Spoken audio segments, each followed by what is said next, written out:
जब भी thin series के गेमिंग लैपटॉप या प्रोडक्टिव लैपटॉप की बात करते हैं तो Lenovo Legion Slim का नाम वहां पे जरूर आता है। हमने पहले भी काफी रिव्यू कर रखे हैं, मतलब प्रीवियस एडिशन वाले। इस साल का भी Lenovo Legion आ चुका है हमारे पास, Legion 7i। स्लिम हटा दिया इन्होंने नाम के आगे से, और सिर्फ ये नाम का ही स्लिम होता था। मैंने हमेशा बताया इस लैपटॉप का वेट होता 2.2-2.3 kgs के आसपास ही है, ये बस दिखने में पतला होता है। और जैसे कि आपने टाइटल में पढ़ा भाई, ये लैपटॉप सबके लिए नहीं है, एंड ये चीज अभी भी एग्जिस्ट करती है, जो लास्ट रिव्यूज में भी मैं काफी बार कवर कर चुका हूं। क्या कवर कर चुका हूं, जो पुरानी ऑडियंस है वो जानते हैं, और जो नई 2024 में जुड़ी हमारे साथ, तो ये वाला रिव्यू 2024 में देखो।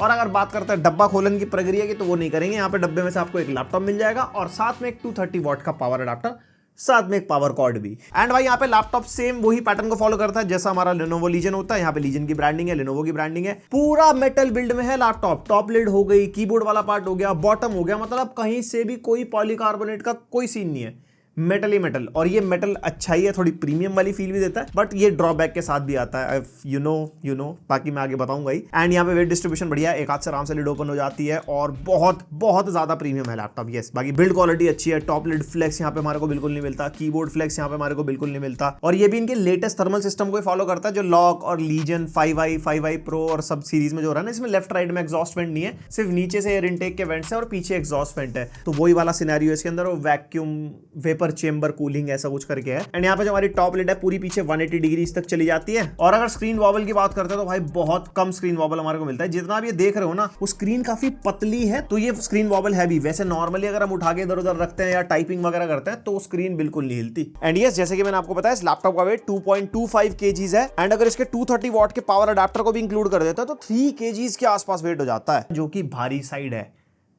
अच्छा करा स्लिम हटा दिया नाम के आगे से क्योंकि अगर थिन फॉर्म फैक्टर के अगर प्रोडक्टिव और गेमिंग लैपटॉप देखते हैं, जैसे Sapphire सीरीज है Asus की आती है, या Infinix की GT Book अगर हम देखते हैं, तो वो लैपटॉप को मैं कहूंगा कि हाँ, वो थिन सीरीज के मतलब एक प्रोडक्टिव और गेमिंग लैपटॉप है। ये मैं कहूंगा प्रीमियम सीरीज का गेमिंग प्रोडक्टिव लैपटॉप है। मैं बार बार एक प्रोडक्टिव वर्ड यहाँ पे यूज क्यों कर रहा हूँ, उसके बारे में मैं डिटेल में बात करूंगा वीडियो में आगे। एंड यस, अगर तकनीकी बातें करते हैं तो हमारे पास जो वेरिएंट है वो है i7-14700HX वाला, जिसका CPU है 20 कोर 28 थ्रेड्स वाला प्रोसेसर है, 32 GB रैम है इसके अंदर, DDR5 5600 मेगाहर्ट्ज क्लॉक स्पीड वाली डुअल चैनल में रैम है, 2 स्लॉट मिलते हैं, एंड मैक्सिमम 32 GB तक ये जा सकता है। तो ये मैक्स आउट वेरिएंट है। बाकी दूसरा वेरिएंट भी मिलता है, मैं आपको भी आगे बताता हूं उसके बारे में। और जो जीपीयू यहाँ पे RTX 4070 मिलता है, 8 GB VRAM है, 140 W TGP है, 1 TB की Gen 4 SSD मिलती है, एंड प्रॉपर Gen 4 की रीड एंड राइट स्पीड यहाँ पे मिल रही है। और 2 SSD के स्लॉट है इसके अंदर। वैसे ब्रांड का कहना है कि एक स्लॉट में मैक्सिमम 1 TB तक चलेगी, बट नहीं, जितने भी Gen 4 वाले लैपटॉप्स है हमने अपग्रेड करे हैं स्टूडियो में, एंड इवन मेरी ऑडियंस ने भी करे हैं, 2 TB पर स्लॉट आराम से चले जाता है, कोई टेंशन नहीं है। और कनेक्टिविटी के मामले में Wi-Fi 6E and Bluetooth version 5.4 मिलता है, और MS ऑफिस का ऑप्शन भी मिल जाएगा। ऑप्शन क्यों बोल रहा हूं, क्योंकि इसकी अपनी वेबसाइट पर आप कस्टमाइज कर सकते हो। 2000 रुपीज में MS ऑफिस ऐड हो जाता है, तो डेफिनेटली MS ऑफिस ऐड कर लेना, बिकॉज जिन ऑडियंस को टारगेट करता है ना, working professionals, productive users, creators,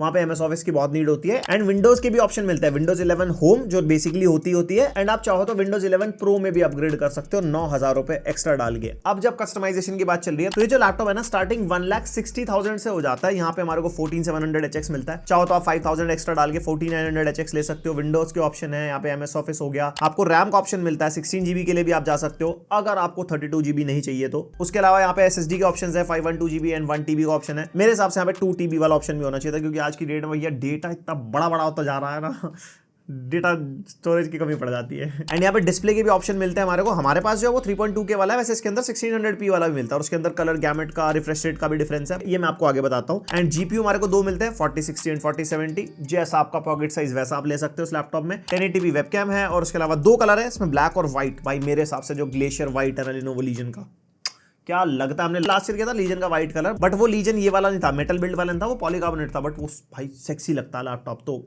अगर आप इसके लिए जाओगे, वीडियो के एंड तक मन बनाओगे, तो व्हाइट के ले जाना। उसके अलावा कीबोर्ड में भी ऑप्शन है, व्हाइट कलर बैकलाइट वाला चाहिए, पर की RGB चाहिए। अगर गेमर हो तो पर की RGB के तड़के, वरना सिंगल कलर बैकलाइट वो आपकी मर्जी। तो ये जो लैपटॉप है मैक्सिमम 1,95,000 तक चला जाता है डिफरेंट कॉन्फ़िगरेशन में। और ये किन यूजर्स को टारगेट करता है उसकी बात चल रही थी। सबसे पहले एक बार परफॉर्मेंस बेंचमार्क की बात कर लेते हैं, फिर आपको बताता हूँ कैसे कैसे क्या सीन है इसके अंदर। सबसे पहले Cinebench R23 ये रहा आपके सामने, मल्टी कोर सिंगल कोर का स्कोर आप देख सकते हो। Cinebench 2024 हमने टेस्ट किया। फिर Geekbench 6 के बेंचमार्क ये रहा, और Geekbench 6 का OpenCL जो GPU के लिए होता है 4070 के हिसाब से बढ़िया निकल के आ रहा है। क्रॉस मार्क का बेंचमार्क 11 और पीसी मार्क 10 भाई 8000 के आसपास स्कोर, कोई दिक्कत ही नहीं है। एंड यहाँ पे 3D मार्क टाइम्स पाई के नंबर आप देख सकते हो, बढ़िया निकाल के देगा, कोई दिक्कत नहीं है। VR मार्क निकाला था, सुपर स्कोर है। और ब्लेंडर बेंचमार्क में भी मतलब 4070 3700 के आसपास। एंड लैपटॉप की एक्सट्रीम टेस्टिंग हम करके देख रहे थे। फर्मार्क हमने चलाया जो जीपीयू इंटेंसिव बेंचमार्क होता है, काफी देर तक चला के रखा था, लगभग आधे 1 घंटे तक। एंड यहाँ पे जो जीपीयू का मैक्सिमम टेंपरेचर गया वो 87 डिग्रीज तक गया हमारा। और जो पीक वॉटेज गई थी एक इंस्टेंस के लिए 130 वॉट तक गई थी, लेकिन जो एवरेज निकल गया ना 114 वॉट का ही निकल गया, जो एनवीडिया की RTX 4000 सीरीज जितना जाती भी है, गेमिंग में भी हम देखते हैं ना, तो प्रोडक्टिविटी में भी मतलब वो एक थोड़ा सा एक बार पुश जाता है, लेकिन वो हमेशा नहीं जाता वहां तक। उसके बाद प्राइम 95 हमने टेस्ट किया, ये भी हमने काफी देर तक चलाया था, जो सीपीयू को फुल 100% लोड में डाल देता है। एंड यस, यहाँ पे आपको सीन समझ में आएंगे कि भैया ये लैपटॉप कितना गर्म होता है। मैक्सिमम टेंपरेचर 97 डिग्रीज तक चले गए, जो सीपीयू का टेंपरेचर है। और यहाँ पे अगर आप कोर क्लॉक देखोगे तो मैक्सिमम 3000 मेगाहर्ट्ज तक ही है और एवरेज हमारा 2300 तक ही निकल के आ रहा है। और इससे पता लगता है कि लैपटॉप के अंदर थर्मल थ्रॉटलिंग होती है। तो भाई यहाँ पे जो मेटल बिल्ड की मैं बात कर रहा था ना, वो एक अच्छाई है जो लुक्स और प्रीमियम आपको फील देती है, लेकिन परफॉर्मेंस के मामले में वो बुराई है क्योंकि लैपटॉप गर्म बहुत होता है भाई। 87 डिग्रीज जीपीयू का टेंपरेचर, 97 डिग्री सीपीयू का टेंपरेचर। वैसे ये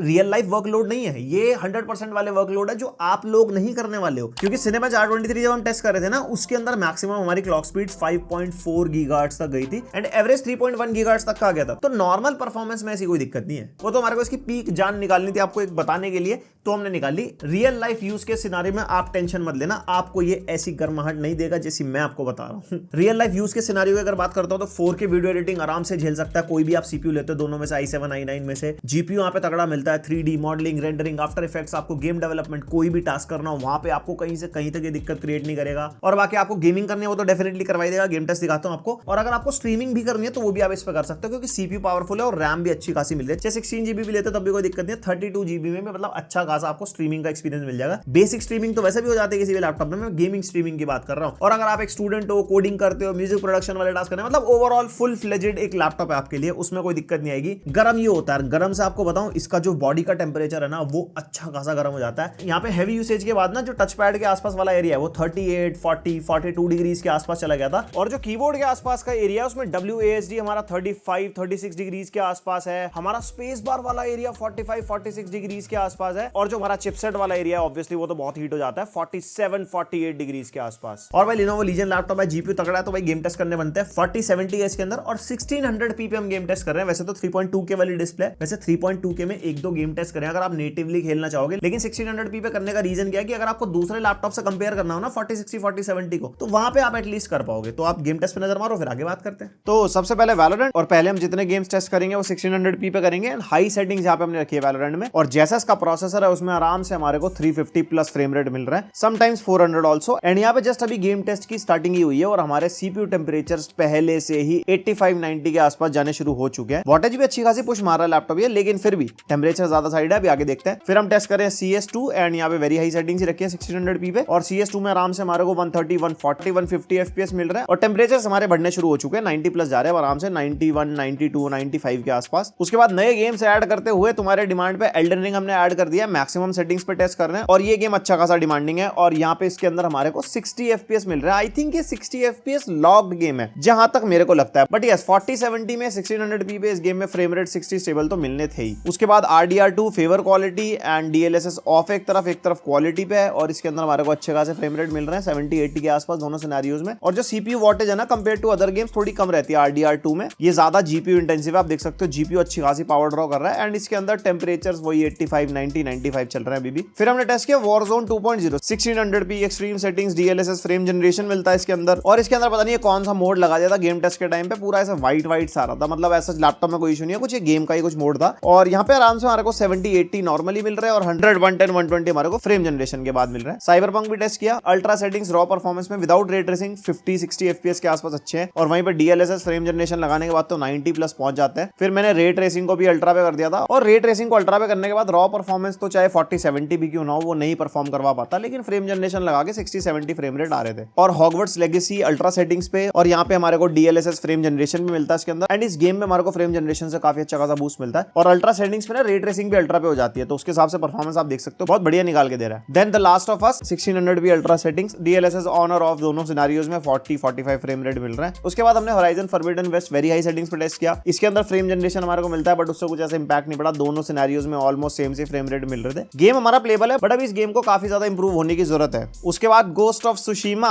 तुमने बोला था भैया देख लो क्या सीन है, मैंने कहा लो नए नए गेम ऐड कर देते हैं। GTA 5 हटा दिया मैंने, तुमने ध्यान दिया होगा, वेरी हाई सेटिंग्स पे हमने इसको टेस्ट किया था और ये गेम अच्छी परफॉर्मेंस निकाल के दे रहा था। और ये गेम ऑप्टिमाइज भी है, मैं इसके रिव्यूज वगैरह पढ़ रहा था, ये डे 1 पे काफी ऑप्टिमाइज गेम है, मतलब ऐसी कोई परफॉर्मेंस में दिक्कत नहीं है। और इसमें भी मतलब आपको प्लेबल FPS मिलेंगे 4070 में, वेरी हाई सेटिंग्स में कुछ ऐसी आप गेम की परफॉर्मेंस देख सकते हो। और हेलब्लेड 2 हमने ऐड कर दिया है, हाई सेटिंग्स पे टेस्ट कर रहे हैं, इसके अंदर भी हमारे को फ्रेम जनरेशन मिलता है और हाई सेटिंग्स पे भाई बहुत डिमांडिंग गेम है भाई। नॉर्मली हमारा रॉ परफॉर्मेंस में 20 FPS के आसपास आ रहे थे, वो तो फ्रेम जनरेशन लगाया तो लैपटॉप ने बोला कि हाँ ये अच्छा मैं खिलवा देता हूँ। तो ये जो लेटेस्ट गेम्स है काफी ज्यादा जीपीयू इंटेंसिव होते जा रहे हैं, तो आप देख सकते हो कि भाई आज की रेट में 4060 या 4070 मिनिमम चाहिए अच्छी गेमिंग करने के लिए। बाकी ये हाई सेटिंग्स है, आप चाहो तो थोड़ी सेटिंग्स कम करके खेल सकते हो, ऐसी भी कोई दिक्कत नहीं है। फिर आगे हमारा नेटिव रेजोल्यूशन 3.2 के 3.2 के वैलोरेंट टेस्ट किया था, ऑब्वियसली सीपीयू इंटेंसिव गेम है, बढ़िया परफॉर्मेंस निकाल के दे गया था। फिर साइबरपंक हम टेस्ट करके देख रहे थे, रे ट्रेसिंग के बिना ही इसके अंदर 3.2 के में थोड़े बहुत 5-10 FPS हमारे को कम मिल रहे थे एज कम्पेयर टू 1600 और रे ट्रेसिंग अल्ट्रा भी लगाई थी। रे ट्रेसिंग अल्ट्रा में भी हमारा फ्रेम जनरेशन वाला गेम प्ले जो है वो प्लेबल था, रॉ वाला तो नहीं था। और द लास्ट ऑफ अस में भी आप देख सकते हो 3.2 के DLSS लगाने के बाद थोड़ा प्लेबल साइड है, नॉर्मली नहीं है, इसलिए मैं 3.2 के टेस्ट करके दिखा रहा था। जिस लैपटॉप का नेटिव रेजोल्यूशन है ना वो बहुत ज्यादा है इसके जीपीयू के हिसाब से। और हेलब्लेड 2 भी हमने टेस्ट किया था इसके नेटिव रेजोल्यूशन पे, तो उसमें भी फ्रेम जनरेशन लगाने के बाद ही परफॉर्मेंस अच्छी मिली थी। रॉ परफॉर्मेंस में तो देख सकते हो उसमें भी काफी कम है। और पोर्ट्स के मामले में राइट साइड में USB 3.2 Gen 1 type A port और एक यहाँ पे हमारे को फिजिकल स्विच मिल जाएगा जो हमारे वेबकैम को बंद करने में काम आता है। एक USB 3.2 Gen 1 type C port जो सिर्फ फास्ट स्पीड डेटा ट्रांसफर को सपोर्ट करता है, डिस्प्ले आउटपुट को नहीं। एंड यहाँ पे हमारे को एक फुल साइज कार्ड रीडर मिल जाता है, जिन यूजर्स को ये टारगेट करता है उनके लिए काफी काम का है, क्रिएटिव एंड प्रोडक्टिव यूजर्स में शुरुआत से बात कर रहा हूँ। और लेफ्ट साइड में USB 3.2 Gen 1 type A port जो ऑलवेज ऑन वाला है, यानी कि ऑफ लैपटॉप पे भी आप इससे आउटपुट ले सकते हो फॉर चार्जिंग और TWS वॉच और समथिंग। एंड यहाँ पे एक USB टाइप C पोर्ट मिल जाता है जो हमारा डिस्प्ले आउटपुट को भी सपोर्ट करता है, DP 1.4, यानी कि आराम से आप मैक्सिमम 4K 144 हर्ट्ज तक का आउटपुट ले सकते हो और ये 4070 से आउटपुट देता है। और ये वाला टाइप C पोर्ट PD को भी सपोर्ट करता है, मैक्सिमम 140 वॉट तक की PDA सपोर्ट करता है। आप 100 वॉट वाला PD चार्जर भी लगाओगे उससे भी चल जाएगा, लेकिन पीक 140 वॉट तक पावर आप ले सकते हो जो कि काफी अच्छी खासी है। और एक और टाइप C पोर्ट मिलता है भैया, थंडरबोल्ट 4।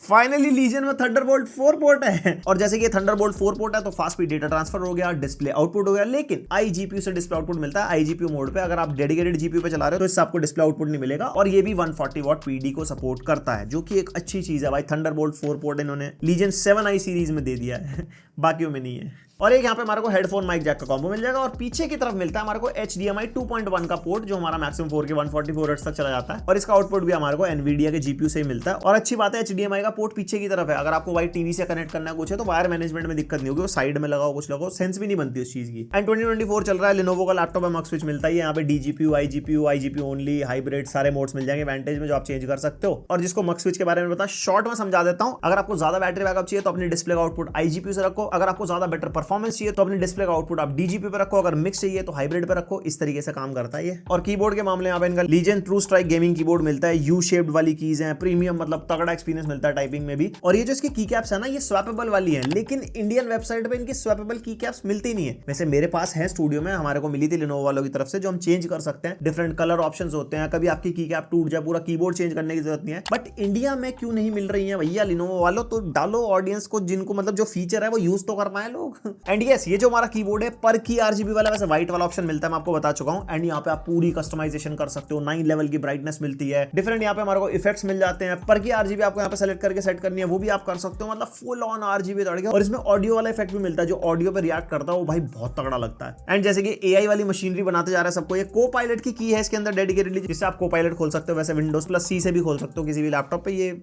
सोने पे सुहागा मान लो। और ऊपर जो है हमारा पावर बटन है, ये फिंगरप्रिंट स्कैनर है और अच्छा खासा काम करता है, फुल फास्ट स्पीड में लगाओ और एकदम लैपटॉप ऑन। बता रहा था ना ये प्रोडक्टिव यूजर्स को टारगेट करने टाइप का लैपटॉप है, तो ये इसके अंदर एक्स्ट्रा चीजें मिलती हैं। और यहाँ पे ट्रैक पैड का साइज भी अच्छा खासा मिल जाता है, फुली क्लिकेबल वाला ट्रैक पैड है, यूज करने में कोई दिक्कत नहीं है, मल्टी जेस्चर वगैरह को सपोर्ट करता ही है। एंड भाई इस लैपटॉप की डिस्प्ले 3.2K डिस्प्ले मिलती है, इसका रेजोल्यूशन 3200x2000 है, IPS डिस्प्ले है, एंटी ग्लेयर वाली, 165 हर्ट्ज का रिफ्रेश रेट है, 16:10 वाली डिस्प्ले है। और भाई डिस्प्ले की ब्राइटनेस हमारी टेस्टिंग में 445 मिनट्स की पीक ब्राइटनेस निकल गया। एंड भाई अच्छी खासी ब्राइट डिस्प्ले है, मतलब एकदम चुम्बेश्वरी डिस्प्ले मैं कहूंगा भाई लीजन सीरीज में जो डाल के देते हैं। एंड कलर गैमेट ये भी तगड़ा मिलता है, यहाँ पे 100% sRGB, 88% Adobe RGB, 97% DCI-B3। वैसे ब्रांड ने 100% मेंशन करा है बट 97 निकल के आ रहा है, वो टेस्टिंग में थोड़ा बहुत ऊपर नीचे हो जाता है। और यहाँ पे 85% NTSC निकल गया है। TUV लो ब्लू लाइट को भी ये सपोर्ट करता है, मतलब लंबे सेशन तक आप यूज करोगे लो ब्लू लाइट आपके मतलब आंखों को नुकसान नहीं देगी। और इसकी डिस्प्ले डॉल्बी विजन को भी सपोर्ट करती है, ब्राइटनेस अच्छी मिल रही है, कलर गैमेट अच्छा मिल रहा है, तो डॉल्बी विजन वाला अगर आप कंटेंट देखोगे ना स्वाद आएगा आपको। एंड डिस्प्ले के अंदर आपको चॉइस मिलती है, 3.2K वाली आपको नहीं लेनी है, 1600p वाली आप ले सकते हो। उसके अंदर हमारे को 240 हर्ट्ज का रिफ्रेश रेट मिलता है। अगर आप एक ई स्पोर्ट्स प्लेयर हो, गेमिंग के लिए ई स्पोर्ट्स वाली डिस्प्ले आप देख रहे हो, और उस डिस्प्ले के अंदर 100% SRG भी है, इसके अंदर 100% DCI-P3 है, तो दोनों के अंदर ना कुछ ऊपर नीचे और प्राइसिंग में भी डिफरेंस है। और ये इस लैपटॉप का वेबकैम टेस्ट है, माइक भी लैपटॉप का यूज हो रहा है, 1080p वाला वेबकैम मिलता है हमारे को इसके अंदर, जिसकी क्वालिटी अच्छी खासी है जो मेरे को लग रही है। बाकी आप कमेंट करके बताओ। एंड यहाँ पे exposure control is very good, बाल बड़े लग रहे हैं भाई के कमेंट करके बताओ कैसा लगा, मैं भी और वेबकैम भी।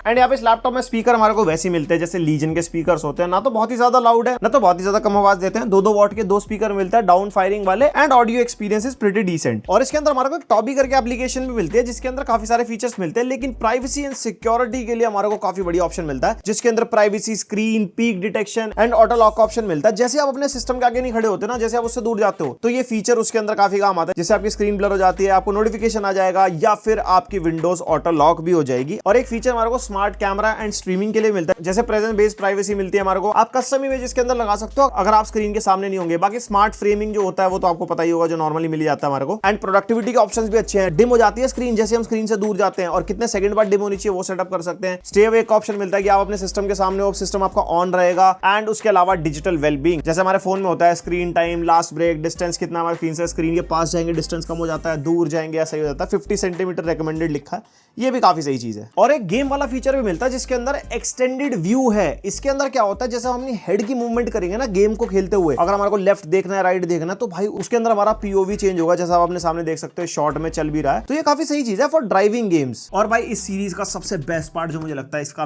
बैटरी 99.9 वॉट आवर की बैटरी डाल के देते हैं। अब तुम्हारे दिमाग में आ रहा होगा ये 100 वॉट आवर कर देते हैं। 100 इसलिए नहीं करते क्योंकि फ्लाइट्स में ना एक रूल है कि 100 वॉट आवर की हम कोई भी बैटरी वाली चीज कैरी नहीं कर सकते, तो 99.9 इसलिए इनको करना पड़ता है, ताकि अगर आप ट्रैवल करो तो आपको कोई रोके ना कि भैया नो आप ये लैपटॉप ले जा सकते हो। भाई क्यों? लेनोवो ने 99.9 डाल रखी है। एंड भाई बैटरी बैकअप अच्छा खासा मिलता है अगर आप इसको IGPU मोड पे चलाओगे, बिकॉज बैटरी बैकअप अगर आपको अच्छा चाहिए, बैटरी पे आप काम करते हो, तो डेफिनेटली आप प्रोडक्टिव टास्क या गेमिंग तो कर नहीं पाओगे, क्योंकि फुल फ्लेजेड परफॉर्मेंस नहीं मिलती। CPU GPU उतनी पावर पुश नहीं करते। मैं बहुत वीडियोस में बता चुका हूँ, लोग कहते हैं भैया बैटरी पे हमारे FPS गिर जाता है, कुछ है वो भाई गेमिंग लैपटॉप्स बने ही नहीं उस हिसाब से। गेमिंग चाहिए तो आपको प्लग इन पे ही गेमिंग करनी पड़ेगी। एंड अगर आप कीबोर्ड बैकलाइट ऑफ कर दोगे, 60-70% स्क्रीन ब्राइटनेस होगी, IGPU मोड होगा, तो आराम से इसका हम 7 to 8 आवर्स का बैटरी बैकअप निकाल सकते हैं बेसिक टास्क में। बाकी टास्क आपका चेंज होगा तो बैटरी बैकअप ऊपर नीचे हो सकता है। बैटरी बैकअप के मामले में चुम्मेश्वरी परफॉर्मेंस एक गेमिंग प्रोडक्टिविटी लैपटॉप के साथ, ये एक लौता है मार्केट में शायद 99.9 के साथ। और कोई भी है क्या? मेरे को बताना कमेंट करके। तो ये था इसका पूरा review Lenovo Legion 7i, Legion slim 7i भी आप मान सकते हो। एंड भाई ये लैपटॉप आपको मिल जाएगा 1,60,000 से लेके 1,90,000 के आसपास तक, जितने हमारे को सारे नॉर्मली लैपटॉप्स मिलते हैं, जैसे प्रेडेटर हो गया, ओमेन हो गया, या इनका लीजन 5i या 5i प्रो ही क्यों ना हो गया। अब ये लैपटॉप बिल्कुल सेपरेट कैटेगरी का है, तो उसको ना कंपेयर करना बनता भी नहीं है, क्योंकि वो लैपटॉप्स हमारे को थिक मिलते हैं, वेट भले ही सेम मिलता हो, और वो हमारे को पॉलीकार्बोनेट में मिलते हैं, बट टॉप लिड भले ही हमारे को मेटल की मिल जाए, बाकी हमारा पॉलीकार्बोनेट होता है। फिर इसके अंदर फिंगरप्रिंट स्कैनर है, टॉबी वाला सेंसर है जो आपको बता रहा था, फुल मेटल बिल्ड यहाँ पे मिलती है, थंडरबोल्ट 4 का पोर्ट मिल जाता है। मतलब कुछ ऐसी चीजें यहाँ पे हैं जो डेडिकेटेडली प्रोडक्टिव क्रिएटिव यूजर्स को टारगेट करती हैं, गेमिंग भी जो लोग करते हैं। अब मैं बार बार प्रोडक्टिव क्रिएटिव लोगों को पहले क्यों रख रहा हूं ना, क्योंकि ऐसे लोग ना ज्यादा लंबी गेमिंग नहीं करते। अगर वो गेमिंग करने पे बैठते हैं, उनकी जिंदगी में टाइम ही कम होता है। अगर मेरे को उठा लो 2-3 घंटे गेमिंग करते हैं बस, तो ये लैपटॉप उन्हीं लोगों के लिए है। मतलब गेमिंग किसी भी लेवल की कर लो, देख लिया आपने परफॉर्मेंस तगड़ी है, बट थर्मल्स बहुत ज्यादा गर्म हो जाता है लैपटॉप। तो अगर आप 2-3 या ज्यादा 4 घंटे वाले गेमिंग करने वाले लोग हो और आपको एक थिन लैपटॉप चाहिए, हल्का नहीं, सिर्फ थिन बोल रहा हूं, लाइट नहीं बोल रहा हूं, तो ये आप कंसिडर कर सकते हो। वरना अगर मोटा लैपटॉप चलेगा तो मोटे में आपके पास दूसरे ऑप्शंस हैं मार्केट में, जो एक तो लीजन के अपने प्रो सीरीज वाले हो गए, या प्रेडेटर, ओमेन हो गया, मतलब जो फुल फ्लेजेड लैपटॉप है जो हम रिव्यू करते ही हैं। एंड इस लैपटॉप का अगर ड्रॉबैक में कहूंगा तो वो ड्रॉबैक है भी और नहीं भी, क्योंकि एक तो मेटल बिल्ड है जिसकी वजह से गर्म जल्दी होता है और जल्दी ठंडा भी हो जाता है अगर आप AC वाले रूम में यूज कर रहे हो, कुछ भी है। बाकी आप बताओ इस लैपटॉप के बारे में आपका क्या मानना है। एंड और कोई लैपटॉप का रिव्यू चाहते हो इसी प्राइस पॉइंट पे, कुछ ऐसा ही लैपटॉप हमने कोई मिस कर दिया वैसा, तो इस बार हम सारे कवर करने की कोशिश कर रहे हैं, वो भी बता देना कमेंट करके। पसंद आई वीडियो लाइक मार देना, पहली बार सब्सक्राइब। मिलते हैं नेक्स्ट वीडियो, तक के लिए bye. I wanna put up all my walls cause I'm not in the mood, but then I cut myself off from the rest of the room. I know that time can heal it all if you're patient and slow.